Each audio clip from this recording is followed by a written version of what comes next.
समाय सूर्यकोटिसमप्रभ निर्विघ्नं कुरु मे देव सर्व।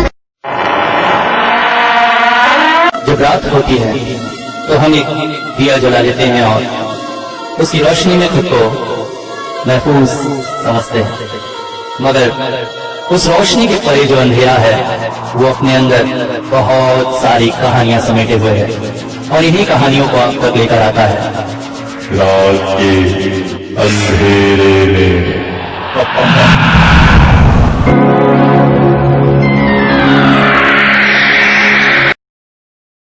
आज बारिश का मौसम नहीं था, मगर संडे की छुट्टी थी। समय बिताने के लिए तारानाथ के घर जाने से अच्छा और क्या हो सकता था। बस मैं और किशोरी निकल पड़े। रास्ते में किशोरी बोला, यार अब तारानाथ के घर जा रहे हैं तो कुछ अच्छी सी कहानी सुनाने बोलना। पिछले बार जैसे उन्होंने सुनाई थी वैसे ही मजेदार। कभी कभी तो वो ऐसी ऐसी कहानी सुनाते हैं कि मन करता उठकर चले आओ। अरे भैया, तू ऐसे ही बीच में बहुत बातें करता है। किसी दिन गुस्सा आ गया और घर में आना बंद कर दिया ना तो तुझे सबक मिल जाएगा। चल देखते हैं आज क्या सुनने को मिलता है। दरवाजे से अंदर आते ही साथ हम समझ गए कि तारानाथ भी हमारे ही इंतजार में थे।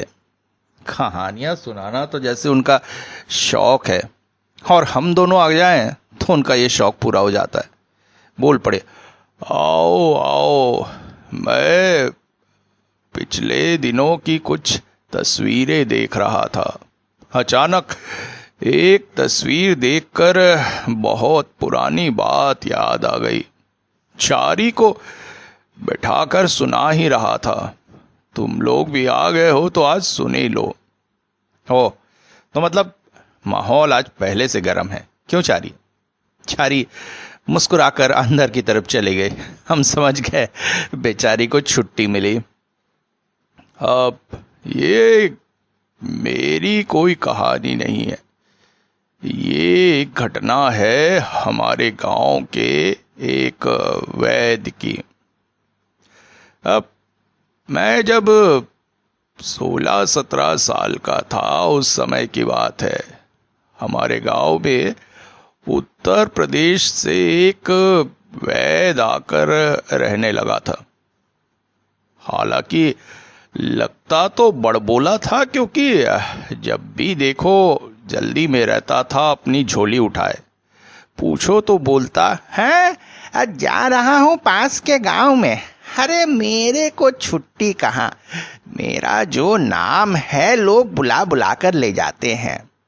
मगर उसकी परिस्थिति देखकर वैसा नहीं लगता था। गांव के बाहर तरफ एक झोपड़ा बांधकर पति पत्नी रह रहे थे। सुनने में आया था वहां से सब कुछ छोड़ छाड़ कर यहाँ आए हैं। गरीबी का संसार था, किसी तरह से जीवन यापन हो रहा था। मगर वैद्य जी ये मानने को तैयार ही न थे। जब देखो तब कहीं ना कहीं आते जाते रहते और व्यस्तता का बहाना बनाते। एक दिन मैं अपने घर के चंडी मंडप में बैठा था। यहाँ बता दूं, गांव में बड़े घरों में चंडी मंडप कहकर एक बरामदा जैसा होता है। ऐसे समय में उसे बैठने आदि के लिए उपयोग किया जाता है, मगर दुर्गा पूजा के समय वहां पर मूर्ति रखकर पूजा होती है, इसीलिए उस स्थान का नाम चंडी मंडप है। मेरे घर से कुछ दूरी पर वैद्य पैदल पैदल जा रहे थे। उनका नाम था किशोरी वैद्य। मैंने देखा आसमान में काले घने बादल दूर से चले आ रहे थे। वैद्य जी जिस ओर जा रहे थे उस हिसाब से तो 5-1 मिनट में तेज बारिश में भीगने वाले थे। मैं चिल्ला पड़ा, अरे वैद्य जी कहाँ जा रहे हैं? अरे भैया जानते तो हो मुझे कहाँ फुर्सत, पास के गांव से बुलावा है एक रोगी के लिए। अरे मगर आसमान की तरफ तो देखिए। अचानक जैसे वैद्य चौंक पड़े। आसमान देखकर बोले, अरे अरे अरे अरे, जल्दबाजी में तो मैं उधर देखना ही भूल गया। ओहो हो, बहुत तेज पानी आ रहा है। एक काम करिए, कुछ देर यहां बैठ जाइए, पानी रुके तो फिर निकल जाइएगा। सही कहा छोटे बाबू आपने, मैं आता हूं। वो आकर मेरे पास चंडी मंडप में ही बैठ गए। मैंने उनसे कहा, चाय पियेंगे क्या? मौसम तो जैसा बन रहा है, चाय मिल जाए तो मजा आ जाता। मुझे पता था जिस तरह की उनकी गरीबी है, अच्छी चाय भी शायद ही नसीब होती होगी, इसलिए अच्छी सी चाय बनवा ली। और वैद्य जी, आप हमेशा व्यस्त रहते हैं, ऐसा क्या करते हैं? अरे छोटे बाबू, क्या बताऊं, मैं ठहरा तांत्रिक वैद्य। सिर्फ दवा दारू से काम नहीं होता है, झाड़ फूक करके फिर दवा देता हूं, और अचूक दवा। अरे जहां सारे डॉक्टर फेल हो जाए वहां केशव वैद्य को बुलाया जाए, समझे नहीं? उनकी बात सुनकर मुझे बड़ा अजीब लगा। मगर वैद्य जी, बुरा मत मानिएगा, जो आपकी हालत।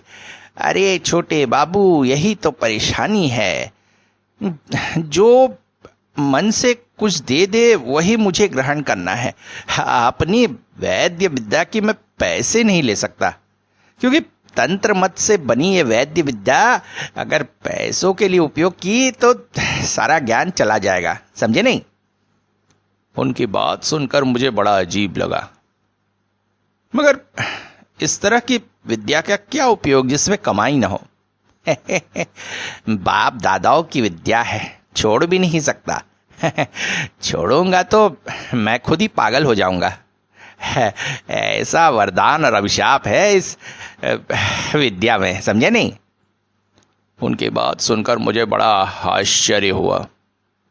अब समझ में आ रहा था कि इतनी व्यस्तता के बाद भी उनके जीवन में गरीबी क्यों है। यह संसार बड़ी विचित्रता से भरा हुआ है, समझ रहे हो तुम लोग? तभी चाय आ गई। अरे वाह वाह, चाय आ गई। और दूसरी तरफ आसमान काला करके तेज बारिश, मौसम बड़ा सुहावना सा हो गया था। वैद्य जी पालथी मारकर चाय पी रहे थे।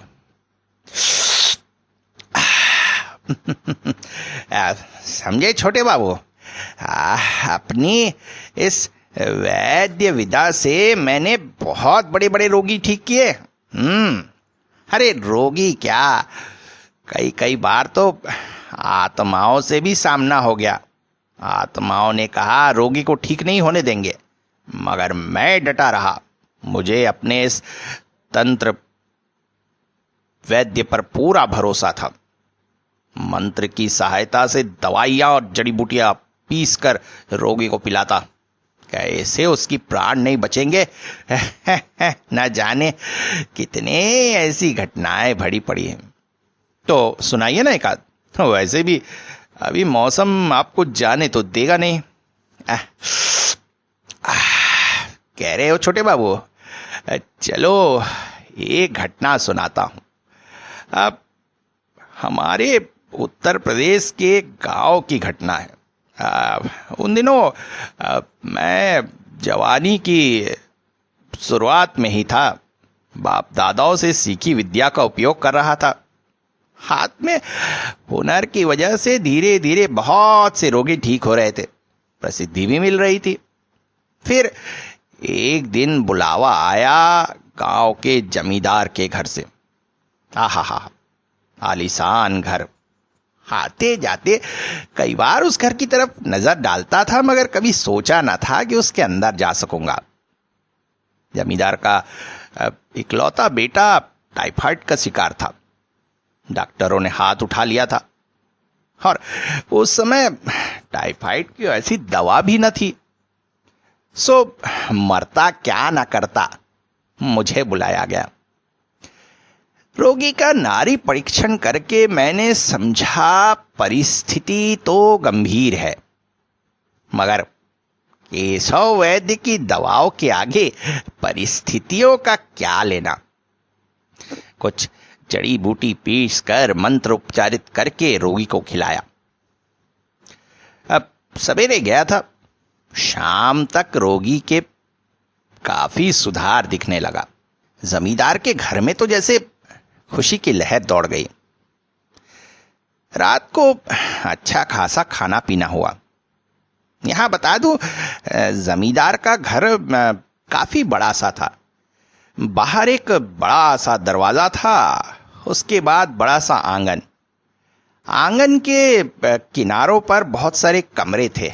ये नौकरों का घर था। सारे नौकर इन्हीं कमरों में रहते थे।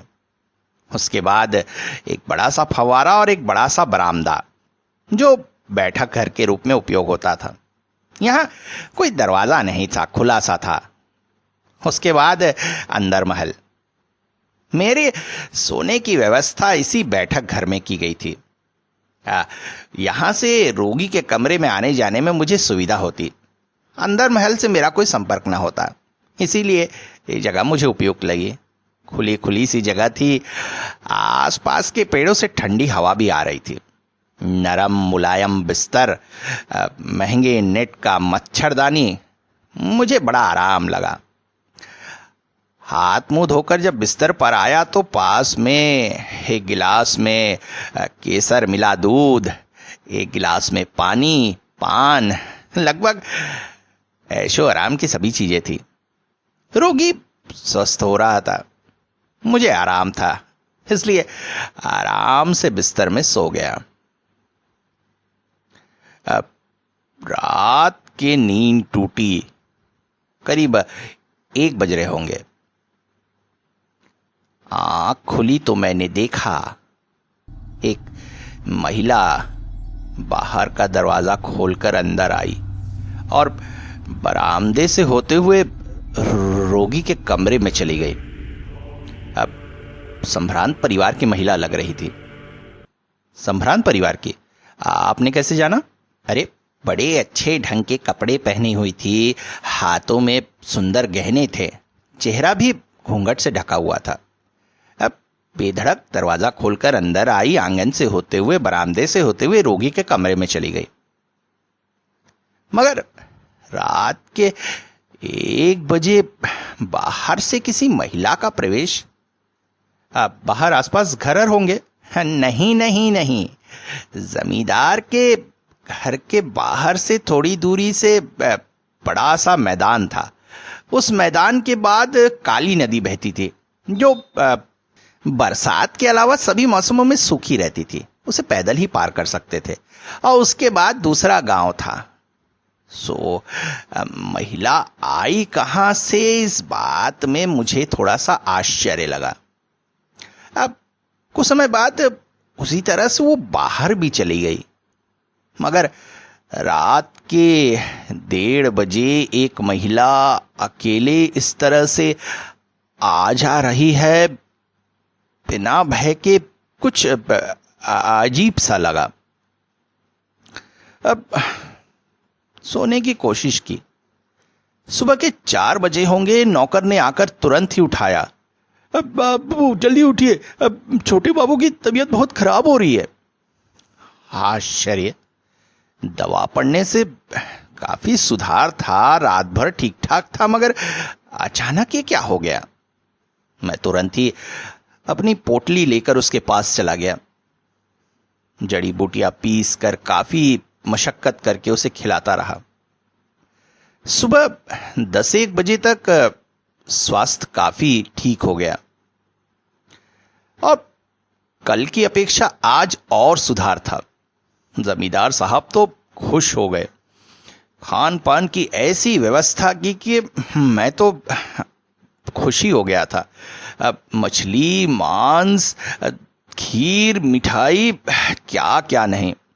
जमींदार साहब मुझसे थोड़े हिलमिल भी गए थे।